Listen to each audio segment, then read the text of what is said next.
Good morning! Papunta ako ngayong Lipa Bayan para ipakita lang yung kagandahan ng buong Lipa o buong bayan ng Lipa.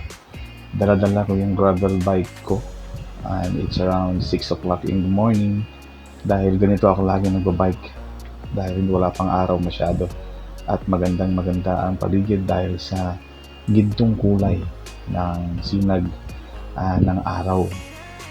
So samahan niyo akong ikutin ang Lipa City. Nandito na tayo ngayon sa bypass road. Sa kanan ko papuntang Startol, Manila. Sa kaliwa ko naman papuntang Alaninas. Malapit na tayo sa City Hall ng Lipa. Papasok tayo doon para makita niyo kung gaano kaganda ang City Hall ng Lipa. It's just a solo ride. Wala akong kasamang iba. Ito naman yung school na malapit sa City Hall, katabing-katabi. And napakaganda ng City Hall namin. So, papasukin natin yung City Hall ngayon. Kakanan tayo dito. Pag nakita niyo yung City Hall, napakadaming puno. At yung bakod, pansinin niyo sa kanan, medyo open na siya. Hindi katulad before na saradong-sarado na parang ayaw papasukan. Pero ngayon, ang naging impact ng pagbago ng bakod is parang nag-i-invite na siya ngayon ng mga Lipeños na pumasok sa City Hall para kumbaga accessible siya. Pwedeng dumaan dito ang mga sasakyan para makalusot ka naman doon sa bypass road papuntang Manila. Pwede ka rin pumasok dito para papuntang bayan ng Lipa. Nasa kanan ngayon ang City Hall ng Lipa at nasa kaliwa naman natin yung parking lot na napakalawak naman. So, actually ito yung nasa kanan ko rin. Ito may mga guhit na yellow is parking din to. Pwede tayong mag-park dito. So, napakaganda ng City Hall. Ngayon walang tao dahil Sabado at maagang-maaga ako na nandito. We're approaching yung comfort room ng City Hall. It's a common comfort room ng kaganda. Napakalinis din. So palabas na tayo, inikot lang natin yung kabuuan ng City Hall ng Lipa. So makikita niyo dito na napakalinis ng paligid, napakaaliwalas. Pero kung may pasok ang City Hall dito, medyo madaming sasakyan. Ang katapat lang nandito is nandito yung McDonald's, meron Jollibee, mga bagong establishments to na ginawa katapat mismo ng City Hall. Then katabi lang to ng City Hall, nandito na agad yung SM City Lipa at katapat naman dito ay mga shop or mga kotse, tindahan ng mga kotse. Nandito yung Mitsubishi, Nissan, Suzuki, katapat lang ng SM Lipa. So para sa akin, isa ang SM Lipa sa pinaka maganda na SM branch dahil napakaganda ng parking ito. Ang dami, ang laki ng parking niya. May spiral na siya. May level parking pa siya dito. So napakalawak ng daan. So, I think it's mga 3 lane to 4 lanes to. Kaya hindi ka matatakot dito mag-bike dahil napaka-safe naman dito. Ang dami na rin dito sa paligid pa lang ng Lipa Bayan. Ang daming hospitals, ang daming establishments, ang daming shops, nightlife, marami din dito.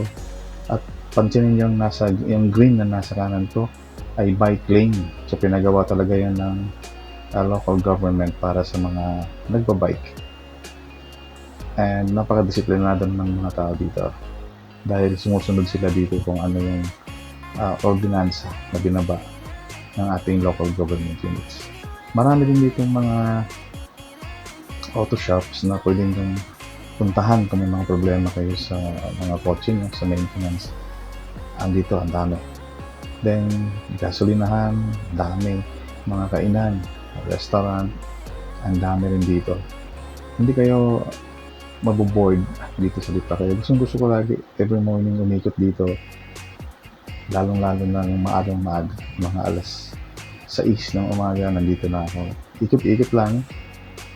Then, enjoy lang yung magandang daloy ng traffic. So nandito na tayo sa Uptown. Nandito yung Big Ben Shopping Center. Nandito rin yung Robinson's Place Lipa. So ito yung rotonda ng Lipa. and tinatawag itong Uptown. Then papasok tayo, kakaliwa tayo dito, papasok tayo ng bayan. Kung diretso tayo, we will be seeing yung De La Salle University at Canosa University nandun din. So since papunta tayo ng bayan, kita tayo sa kaliwa para makapasok na tayo ng mismong bayan ng Lipa. Kakanan tayo dito, kung diretso ka naman, pwede rin naman, pero kakanan tayo dito dahil dadaan ako ng Redemptorist Church, Divino Amor. Nasa kanan ko agad ngayon, bumubungad sa atin yung mga condominiums na bago. Torre Lorenzo, nandito rin. Tapos may isa pang ginagawa ng mga condominiums dito. Napaka-unlad ng Lipa. Ang ganda-gandang manirahan sa Lipa dahil para kang nasa ano na rin, nasa magandang syudad. We are now approaching yung Divino Amor or Redemptorist Church ng Lipa City. Isa ito sa lagi namin pinupuntahan ng pamilya ko para magsimba. So kakanan tayo mamaya dito papasok ng Redemptorist. Marami din dito yung shortcuts papuntang Padre Garcia, papuntang Laia. Dito na rin ang daanan. Napaka-convenient kung dito ka nanirahan sa Lipa dahil marami itong lusutan papunta sa iba't ibang lugar sa Quezon Province, sa Laguna at sa iba pang mga kailangan yung puntahan. Kakanan tayo dito dahil nandito yung Divino Amor and dadaan muna tayo for a short prayer bago tayo mag-continue sa ating ride. So ito yung isa sa paborito namin puntahan dahil napakalawak ng parking and napakaliwalas ng lugar, mapuno, then ang daming upuan. Hindi ka maubusan dito kung dito kayo sisimba sa Redemptorist Church. Malapit lang ito sa San Sebastian, yung cathedral. Kung nandito kayo sa siguro mga 1 kilometer lang, andun na rin yung San Sebastian Cathedral. Ang kaibahan lang dito is maaliwalas ito. Hindi siya mainit. At napakaganda na kasi may mga puno. Maraming puno ito dito. Then palabas na tayo ng Redemptorist Church. Kakanan tayo papuntang bayan ng Lipa. Medyo salubong sa atin ng araw dahil kaka sunrise lang ngayon. Maganda naman yung daloy pa rin ng trapiko kahit mga 6:30 na or mga 7 na rin.